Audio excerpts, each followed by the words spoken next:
Time is a strange accountant. For the first half of my life, I was in the business of acquiring, collecting evidence, proof that I was a good wife, a loving mother, a person of substance. Each object was a receipt for a memory. The crystal vase from our wedding in '78. The silver locket David gave me when our son was born.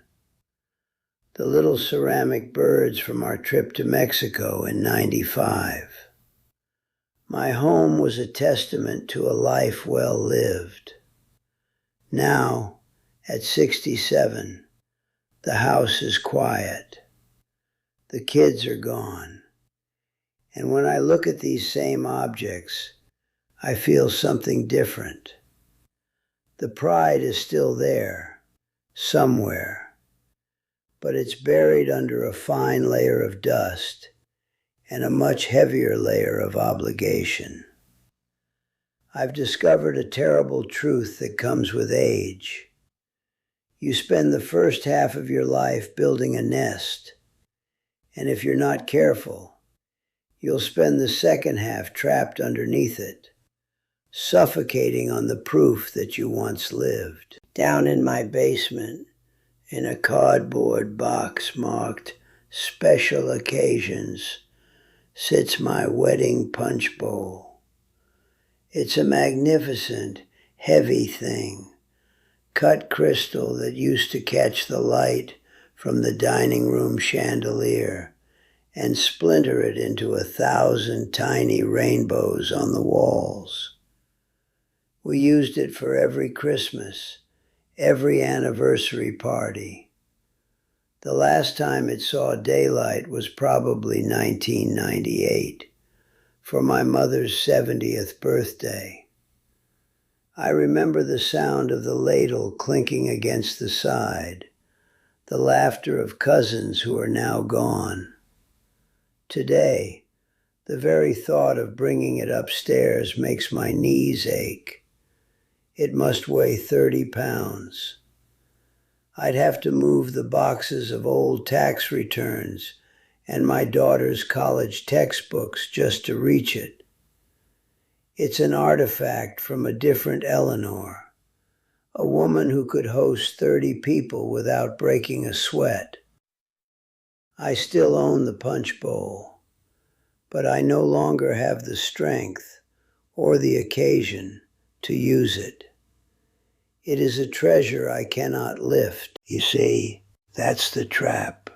We think we are honoring our past by guarding its relics.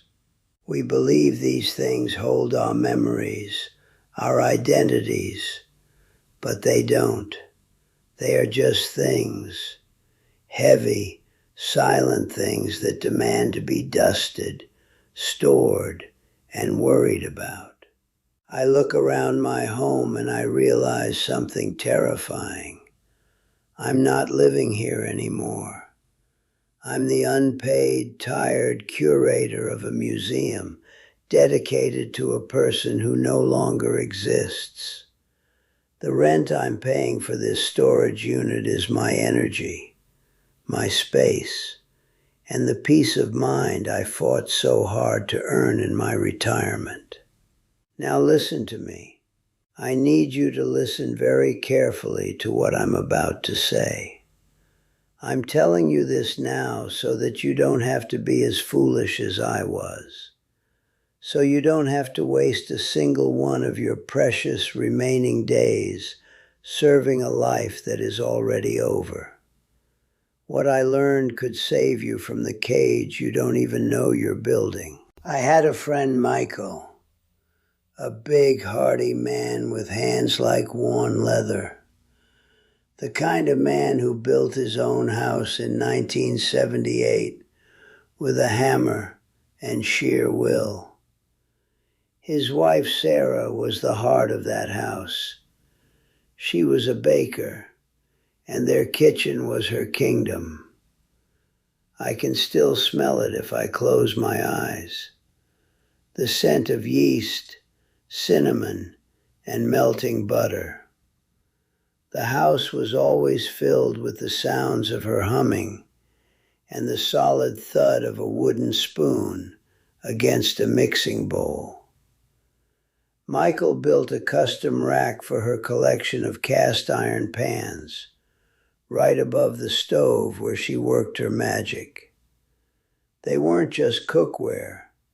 They were instruments in the symphony of their life together.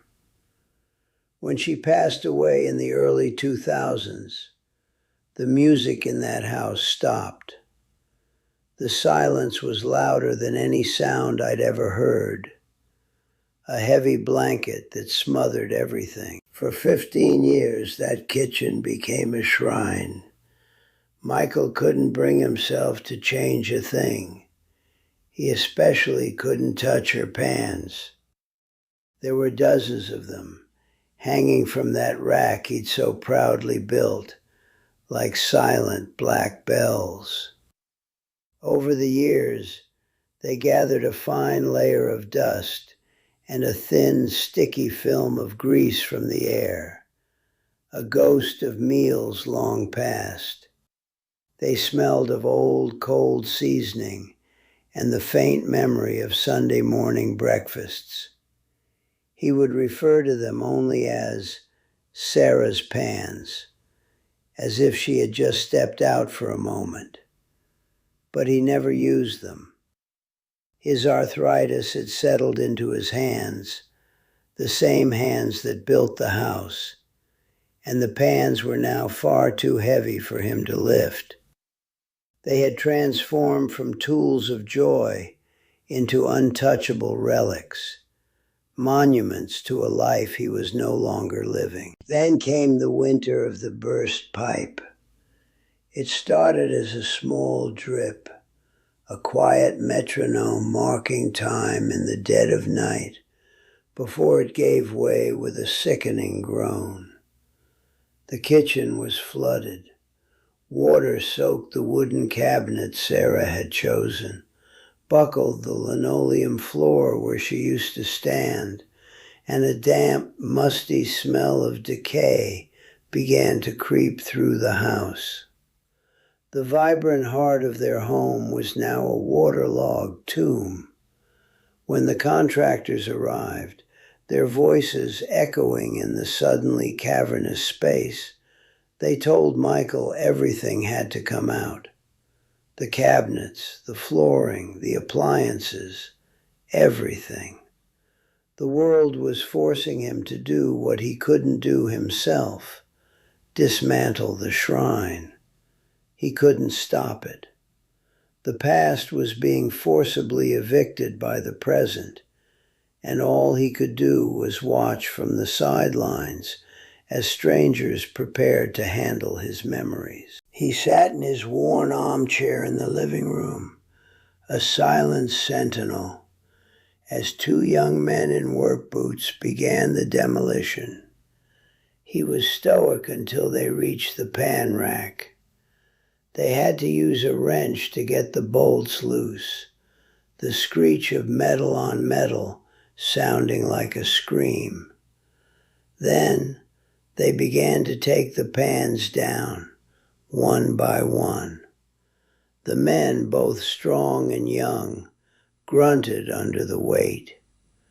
"Geez, what's in these things?" one of them muttered, struggling to carry a stack of 3 skillets.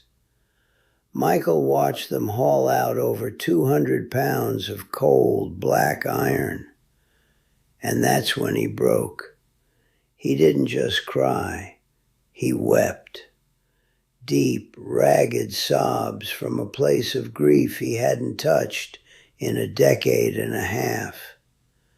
It wasn't a quiet sorrow.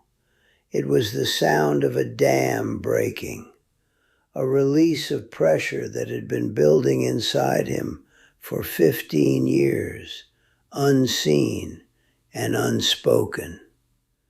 Later, when I sat with him in the quiet, empty space, he told me something I'll never forget. He wasn't weeping for the pans themselves. He was weeping for the wasted time. He wept for the stark, brutal realization that for 15 years he hadn't been honoring Sarah at all. He had been guarding a heap of cold iron. He had let his tribute to her, something that was once so full of life and warmth, become a dead weight. It was a literal, physical burden on his house, and a crushing emotional burden on his soul. The contractors hadn't hauled away his memories. They had hauled away the cage he had built around them. The beautiful memories of Sarah, of her laughter and the food she made with love, were never in the iron. They were in the warmth he felt when he thought of her. The pans, they were just heavy. Michael's story teaches us a fundamental truth. The weight of our things is not measured in pounds, but in mental energy. We believe we own our possessions, but after a certain point, they begin to own us.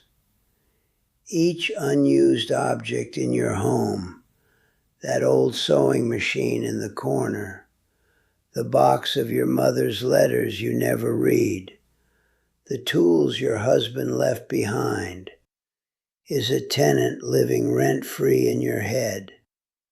They are ghosts. You are living with the ghost of the seamstress you planned to be, the ghost of a daughter who feels guilty, the ghost of a grieving widow. You maintain these spaces, these shrines, thinking you're preserving the past. But what you're really doing is sacrificing the present. You cannot build a new life, a new routine, a new sense of self, when all of your mental and physical space is already occupied by the people you used to be. It's trying to plant a new garden in soil already choked with old roots. This is the lie we tell ourselves, that these things are us, that my identity as a mother is sealed inside a box of my son's macaroni art, that my worth as a professional is hanging in the closet with my old nursing uniforms. But you are not what you own. You are what you do, what you think, and who you love today. The memory is not the object.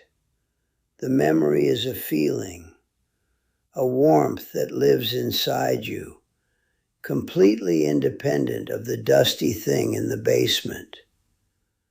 Letting go of the object isn't an act of erasure. It's an act of liberation. It's admitting that the memory is strong enough to exist without a physical anchor weighing it down. Empty space in your home is not a loss. It is an invitation. It's the stage upon which the next act of your life can finally begin. It's room to breathe. It's room for peace to enter. So let's talk about the anchors we mistake for treasures. Let's start in the dining room with the good china. It sits behind glass, perfect and untouched, waiting for a special occasion that never seems to arrive. We tell ourselves we're preserving it, but what we're really doing is preserving a fantasy. The truth is, your life, right now, this ordinary Tuesday, is the special occasion. Using a beautiful plate for a simple sandwich is not a waste. It is an act of profound self-respect. It's a declaration that you are worthy of beauty right now without an audience or an excuse. Perfection is a museum, cold and sterile. Utility, the simple joy of using something you love, is freedom. Sell the set and use the money for a beautiful dinner out, or break one by accident, and finally feel the relief of not having to protect it anymore. Your life is not a dress rehearsal. Use the good plates. Now, let's walk to your closet. I want you to look at the clothes for the person you used to be. The power suit from the job you retired from 10 years ago. The cocktail dress that's 2 sizes too small, hanging there like a silent accusation. These aren't just fabric. They are vessels of judgment. Every time you see them, they whisper a story of what you've lost or where you failed. Keeping them is not an act of optimism. It's a form of daily self-criticism, a constant reminder that you are not who you once were. But here is the liberating truth. You are not supposed to be. Donating that suit is not admitting defeat. It's celebrating your freedom from the 9-to-5 grind. Letting go of that dress is an act of loving the body you have today, the one that has carried you through a lifetime. Free your closet from these ghosts so you have room to be who you are now. Next is the furniture you secretly hate. That heavy, dark wood dresser you inherited from your great-aunt Carmine. It looms in your bedroom, taking up too much space and casting a gloomy shadow, dictating the entire mood of the room. You keep it out of guilt, out of a misplaced sense of duty to honor her memory. But honoring a loved one should never mean turning your home into a storage facility for their taste. Your home is the one place on earth that should be a pure reflection of you, your comfort, and your joy. Do you really think Aunt Carmine would want her memory to be a source of daily, low-grade resentment? Her memory lives in your heart, not in a piece of oversized mahogany. Sell it, give it away, paint it a ridiculous, joyful color. Your peace is more important than her old furniture. Her love for you was not conditional on you keeping her dresser. And what about the hobbies that became burdens? That expensive easel in the corner, collecting dust instead of creating masterpieces. The bags of yarn and knitting needles, tangled with good intentions from 2005. The woodworking tools in the garage that you haven't touched since your back started acting up. These things are no longer aspirations. They are monuments to guilt. They are not whispering, "What if?" They are screaming, "You should have." They silently pressure you to perform a version of yourself you've outgrown. Letting them go is not an admission of failure. It is a powerful act of self-acceptance. It's a declaration that your time and energy are now too valuable to be spent feeling guilty over a hobby. Free yourself from that pressure. You might discover a new interest, or you might discover the simple, profound joy of having nothing you have to do. Now for the heaviest boxes of all, your children's artwork. Piled in the attic or the basement, crumbling towers of macaroni necklaces, faded handprint turkeys, and crayon drawings. You're saving them because you think you're saving the memory of their childhood. But your child's creativity was a river, a flowing, beautiful force of nature. You cannot save the whole river in a box. The paper will yellow, the glue will fail, and all you'll be left with is a heavy, dusty obligation. The memory is not in the paper, it's in your heart. It's in the story you tell about the day your son brought home that lopsided clay pot. Do this. Set aside an afternoon. Go through the boxes one last time. Choose one, maybe two, truly special pieces for each child. Frame them beautifully and hang them where they bring you joy. Take photos of the rest, then let them go. You are keeping the love, not the clutter. Let's tackle the graveyard of technology. The old VCR blinking 12 o'clock since 1999. The box of cassette tapes you can't play. The stacks of DVDs and the defunct players with their tangled spaghetti of chords. We hold on to these things out of a vague, illogical nostalgia, but what we're really doing is refusing to live in the present. Holding on to obsolete technology is like trying to hold on to an obsolete way of life. The function they served is gone. They are not relics.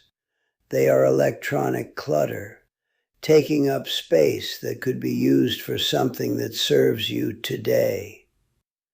They represent a stubborn refusal to admit that time has, in fact, moved on. It is okay. You are allowed to move on with it.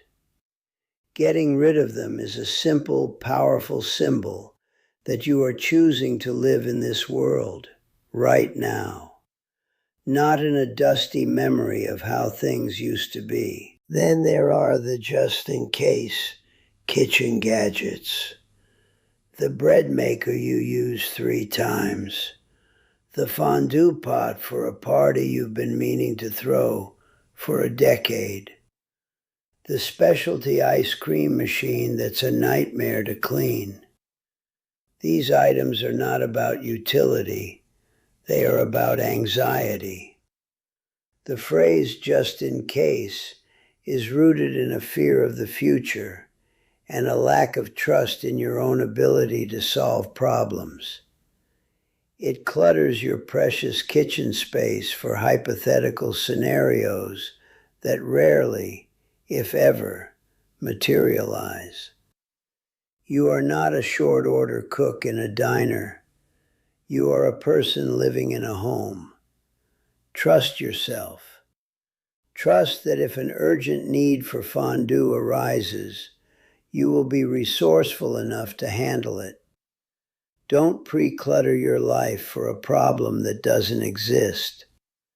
Reclaim your counters. Sell them and reclaim your peace. Your kitchen should be a space for nourishment, not for storing your anxieties. Finally, we have the most insidious category. Sentimental objects you don't even look at. The souvenir snow globe from a long-forgotten trip. The crystal bowl you received as a wedding gift that has lived in its box in the basement for 30 years. An object that is not seen, used, or actively enjoyed is not a treasure.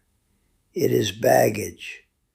You have become its servant, its warehouse manager, hauling it from house to house, dusting its box, and giving it space it has not earned. If an item is truly sentimental, then honor it.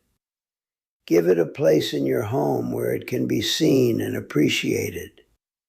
If it doesn't merit a place of honor, it does not merit a place in your life. You are not a storage unit. Now, do this exercise with me. Look around your room, or just close your eyes and picture your home. Which of these anchors is weighing you down the most? Let me know in the comments. Let's name the enemy. There is no shame here, only the first step toward freedom. The cost of ignoring this is not a messy house. It is a stolen retirement. You work your whole life for these years of freedom, but if you're not careful, you will spend them as an unpaid, exhausted manager of your own belongings. Think about the physical reality. Your home, right now, might be a hazard map.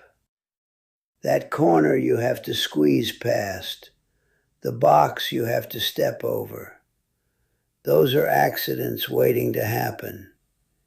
It's a direct path to a fall, a broken hip, and the sudden, brutal loss of your independence. Your home is supposed to be your partner as you age, a place that helps you, not an obstacle course that hurts you. Your body has earned a safe harbor, not a treacherous landscape. The true price of inaction is your autonomy. It's the very real possibility of waking up one day in a sterile room that isn't yours, realizing your freedom was lost not to age, but to a stack of old magazines you didn't have the energy to move. And then there is the final, brutal consequence, the one we don't want to look at. You will pass this problem on. Your legacy, which you imagine to be one of love and wisdom, will become a logistical nightmare for your grieving children. They will have to put their lives on hold for months, maybe years, to sift through a lifetime of things that have become your final, unintended burden. Now, take a fresh piece of paper. I want you to write down 3 things. 3 things you are currently saving for someday. That dress, that kitchen gadget, that set of tools. Write them down.